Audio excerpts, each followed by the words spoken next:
The courtroom was still until she spoke. Karoline Leavitt stood tall, holding just one page.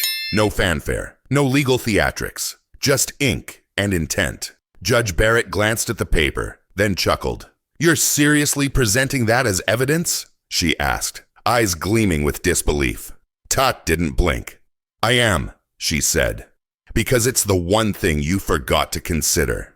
Barrett's smirk lingered until she read the first line. Her fingers froze. Her smile vanished. In 10 seconds, the room changed. Reporters sat up. Court clerks exchanged looks. The silence wasn't respectful. It was stunned, because what Leavitt had just placed in front of the court wasn't a rebuttal. It was a reversal. A piece of evidence Judge Barrett herself once wrote and conveniently forgot. And in that moment, the woman dismissed as naive became the one person no one could ignore. Karoline Leavitt wasn't supposed to be a threat. Young, unconventional, too ambitious, some said, too idealistic, others warned. She didn't rise through the system. She challenged it. A former press secretary turned legal firebrand. She believed in facts over fame, justice over reputation. But her flaw, she assumed truth would always be enough. Judge Amy Coney Barrett was the system. Sharp, established, respected by peers, feared by adversaries. She didn't just interpret the law, she commanded it. With years of federal authority behind her, she viewed rising voices like Leavitt's as noise, irrelevant, untested, and easy to dismiss. Their collision was inevitable. One held power, the other held proof. And when their paths crossed in a courtroom that demanded silence, it wasn't thunder that shook the walls. It was the one voice Barrett underestimated, finally being heard. It began with a case no one expected to matter. A quiet dispute over federal data transparency, buried beneath headlines of bigger scandals. But to Karoline Leavitt, it wasn't about headlines. It was about principle, the kind buried in documents most judges never bother to read. And when she stepped into that courtroom, she wasn't there for optics. She was there for accountability. The courtroom was packed. Barrett presided with her usual confidence, flanked by clerks and cameras. The mood wasn't tense. It was dismissive. Leavitt rose to present her motion, an addendum containing previously ignored evidence that challenged procedural authority. She spoke calmly, clearly, citing obscure case law and a little-known policy reversal tucked deep in the archives. Her voice didn't shake, but no one seemed to care. Then it happened. Barrett interrupted, smiled, then laughed, audibly. "A creative theory," she said to the gallery, "but law isn't built on imagination." The room chuckled, not cruelly, just comfortably, as if watching a student attempt to lecture a professor. Leavitt stood still. She didn't flinch, didn't object. She simply returned to her seat, eyes steady, and said nothing to the media swarming her afterward. That silence was her first move. What came next, no one saw coming. 4 days later, a quiet filing landed on the docket. One page, no bold claims, no press release. Just an amended motion and an attached exhibit. Exhibit 17A. No one read it right away. It didn't look like a bombshell. Until someone noticed the author. It was a sealed legal memo, written 9 years earlier, by Amy Coney Barrett herself. It was legal analysis, precise, eloquent, and damning. Because in it, Barrett made the exact argument Leavitt was now presenting. Word for word, doctrine for doctrine. It wasn't just precedent. It was personal contradiction. The story broke within hours. Barrett laughs at legal theory she once authored. One headline read. Another. Rising legal star outsmarts federal judge using her own work. Barrett's chambers refused comment. Leavitt still said nothing. But the courtroom was already different. The next hearing was no longer procedural. It was a showdown. And what began as a quiet motion became a national moment. Not because of the evidence, but because of who remembered it. And who tried to forget. Within hours of Exhibit 17A entering the public record, everything changed. Clips of Judge Barrett's courtroom laugh went viral. Again. But this time they weren't seen as confident. They were seen as careless. Edited side by side with screenshots of her 9-year-old memo. The contrast was devastating. Hashtags surged. Labors Leavitt files. Jados Barrett backtrack. Idok evidence speaks. Commentators on both sides scrambled to control the narrative. Conservative media tried framing it as a misunderstanding, an academic debate misinterpreted by the public. Liberal outlets pounced, accusing Barrett of hypocrisy, elitism, and even intentional suppression of precedent. Leavitt, she still said nothing. No interviews, no tweets, no statements. Her silence was louder than outrage. Late-night hosts ran segments calling her the one-woman supreme shakeup. Memes began circulating of her sitting calmly in court, captioned, "She brought a receipt," and it was signed by the judge. Meanwhile, Barrett's defenders called it a smear campaign. Her allies on Capitol Hill insisted it was taken out of context. But leaked footage from the initial hearing, where Barrett laughed in response to Leavitt's argument, told a different story. There was no ambiguity in her tone. There was no respect in the room. Law students nationwide started dissecting the case. TikTok creators explained the filing line by line, turning the courtroom moment into a masterclass in strategy. And across campus auditoriums, professors asked, how did an intern-level researcher find what a sitting federal judge ignored? It wasn't just a legal moment anymore. It was cultural. Leavitt's name trended for 6 days straight. Old interviews resurfaced, where she'd spoken about feeling invisible in rooms of power. One clip stood out. "I don't raise my voice to be heard. I just raise better arguments." That clip alone hit 12 million views in 48 hours. The legal community grew divided. Some called her brilliant. Others called her opportunistic. But none could deny the fact that her submission had struck a nerve not just with Barrett, but with the nation. And behind the scenes, the pressure mounted. Judicial staffers privately admitted that Barrett had been advised to recuse herself from further review, given the personal nature of the contradiction. She refused. Internal emails from court clerks were leaked, one referring to Leavitt's submission as a quiet grenade. And quietly, other judges began distancing themselves. Public trust in the process dipped. Courtroom transparency became a trending topic. Even foreign media weighed in, calling it an American moment of reckoning. Still, Leavitt stayed out of the spotlight. But she wasn't done. At the next hearing, her presence alone caused a media frenzy. Cameras weren't allowed inside, but every outlet waited at the steps, hoping for a quote. She gave none. Inside, she spoke for 6 minutes. Calm, crisp, clear. She ended with this: "I'm not asking the court to change precedent. I'm asking the court to honor it, even when it's inconvenient, even when it's your own." Barrett's face did not move, but her silence, unlike Leavitt's, felt like erosion. Outside, the crowd erupted in cheers. Inside, the real war had begun, because now the courtroom wasn't just a legal battleground, it was a stage. And the nation wasn't watching to see who won. They were watching to see who blinked first. Barrett's allies worked overtime to salvage her reputation. She appeared in a pre-scheduled legal forum, where a moderator asked vaguely about the controversy.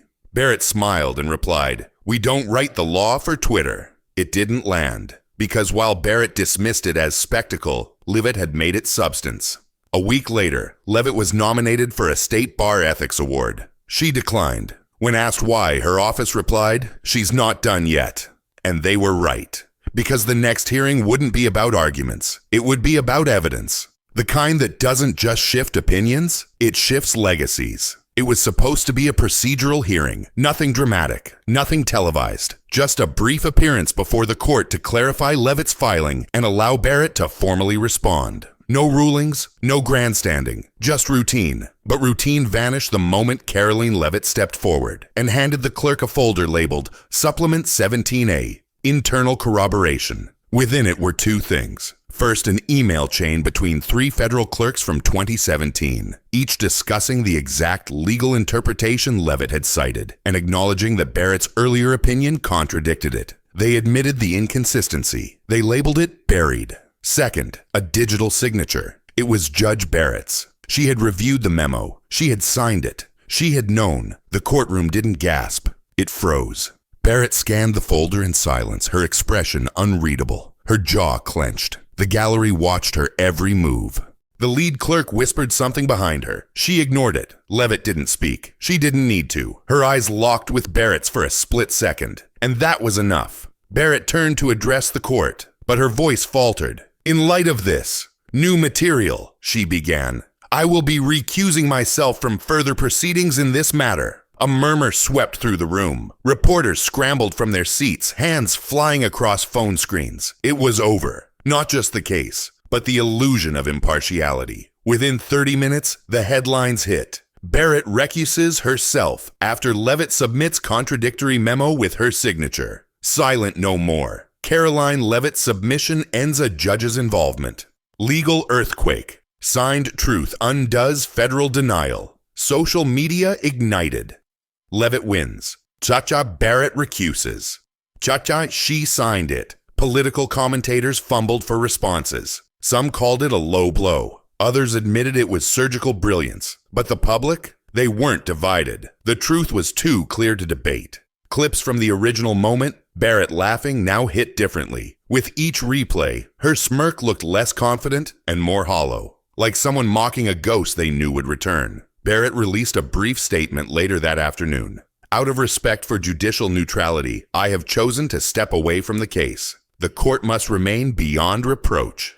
But it wasn't just about stepping away. It was about being cornered by her own legacy. And everyone knew it. Meanwhile, Leavitt still refused interviews. Her office released only one line. We let the record speak.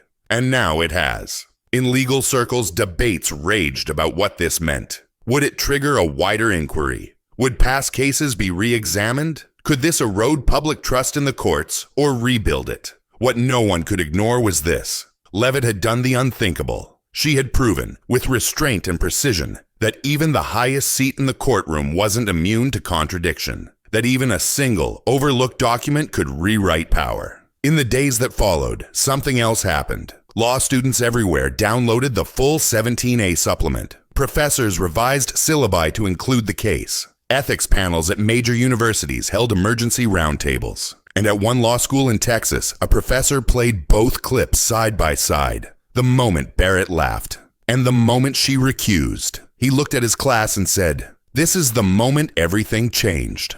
Because it wasn't a scream. It wasn't a scandal. It was a sentence, signed years ago, that refused to stay silent. And in that refusal, the courtroom didn't erupt. It stood still, long enough for the truth to echo. Judge Amy Coney Barrett's recusal didn't end the conversation. It began it. Within 48 hours, legal think tanks, constitutional scholars, and media outlets were calling for a broader review of her rulings, not because of one case, but because of what it symbolized. That even the highest minds in law could forget the weight of their own words. Barrett's allies scrambled to defend her. They issued statements citing judicial overload, contextual misinterpretation, and procedural ambiguity. But the public wasn't listening to excuses. They were listening to a clip, her own voice, on national television 2 years earlier, saying, "A judge's consistency is the bedrock of legal trust."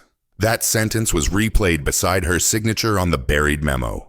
The contrast wasn't political. It was philosophical. And the fallout was immediate. Speaking engagements were quietly canceled. A scheduled keynote at a university law conference was pulled due to unforeseen circumstances. Former clerks began distancing themselves. One anonymously wrote, "She always said she was too sharp to overlook anything. I believed her. Until now." Editorials stopped praising her intellect and started questioning her judgment. But the most devastating blow didn't come from critics. It came from within the judiciary. A respected federal appellate judge released a column titled, "What Happens When a Judge Forgets the Mirror?" In it, he wrote, "When the bench laughs at evidence, and that laughter conceals a memory, the bench forgets justice itself." The piece went viral. It was elegant, ruthless, and final. Barrett responded with silence. Her chambers issued no further comment. Staffers were told not to engage. She withdrew from future committee reviews. The woman once celebrated as a titan of legal logic now sat in the eye of an ethical storm,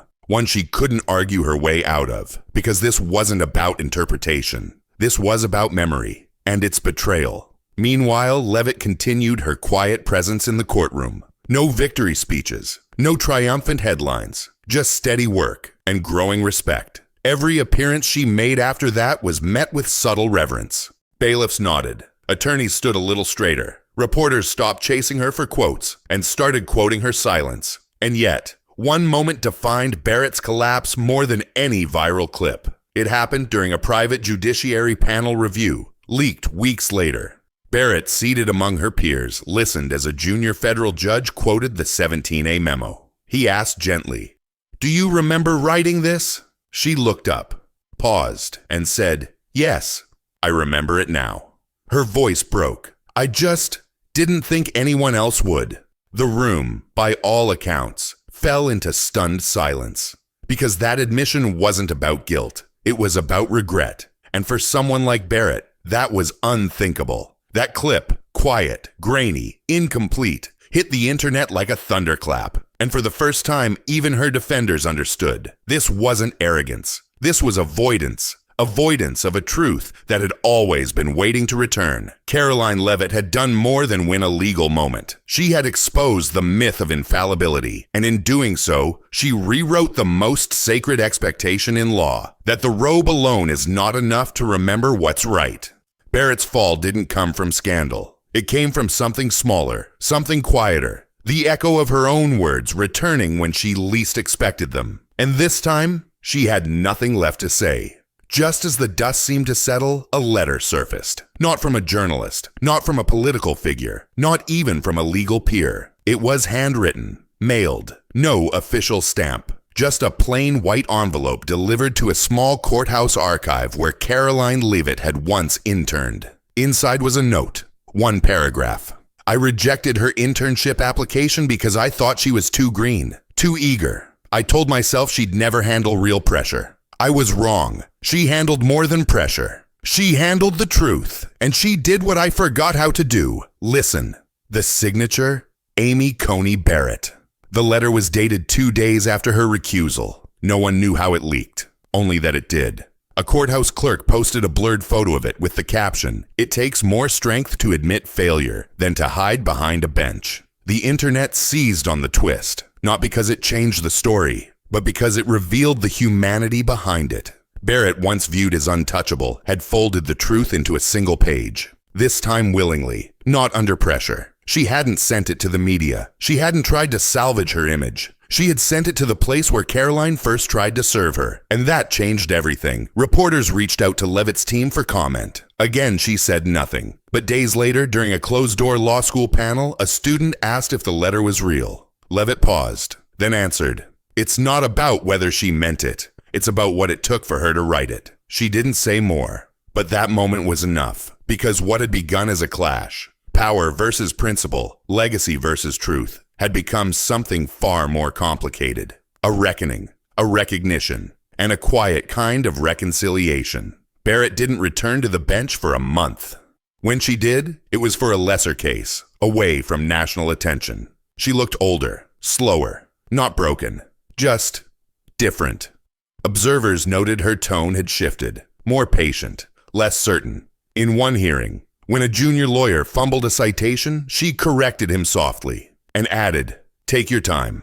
The record remembers more than we do." Those words rippled through the legal world, because in that line was the echo of everything she had once tried to forget. And for Karoline, she didn't capitalize on the twist. No interviews, no book deal, no viral speeches. Instead, she returned to her caseload. Fewer headlines, more substance. And when asked by a colleague why she hadn't said more, she replied, "Because the story was never about me. It was about what happens when truth waits long enough to be found." The twist wasn't a reversal. It was a reveal. That beneath robes and reputations, beneath ambition and assumption, even the most powerful are still learning, still remembering. And sometimes the greatest victories don't end with applause. They end with a handwritten letter no one expected to see. The case may have ended, but its echoes hadn't. Karoline Leavitt's name, once confined to legal briefs and quiet courtrooms, became a national reference point. Law students quoted her oral arguments. Professors added her filings to their syllabi. Commentators on both sides of the political aisle, rarely aligned, called her strategy a turning point in modern courtroom ethics. But Leavitt never claimed the spotlight. She denied late-night interview requests, declined op-ed invitations, ignored six-figure offers for exclusive content deals. Instead, she returned to work. When asked by a reporter why she was avoiding public attention, her answer was simple. The moment wasn't mine. It belonged to the law. Yet the public couldn't ignore her. Leavitt doctrine began trending among young attorneys, shorthand for evidence-based dissent delivered without spectacle. Social media celebrated her as the embodiment of professional restraint. Law journals began referring to the moment as the silence that spoke back. Meanwhile, Judge Barrett's decline continued, not in scandal, but in dignity diminished. She stepped away from multiple legal panels. Ivy League universities quietly pulled her from keynote schedules. The law school that once published her judicial theories released a statement praising emerging voices reshaping the future of integrity. But Barrett didn't fight it. In an unexpected move, she released a public essay titled "When the Record Remembers." In it, she wrote, "I once believed intellect was the foundation of justice, but I've since learned it is humility that keeps it standing." The essay didn't go viral for its brilliance. It went viral for its honesty.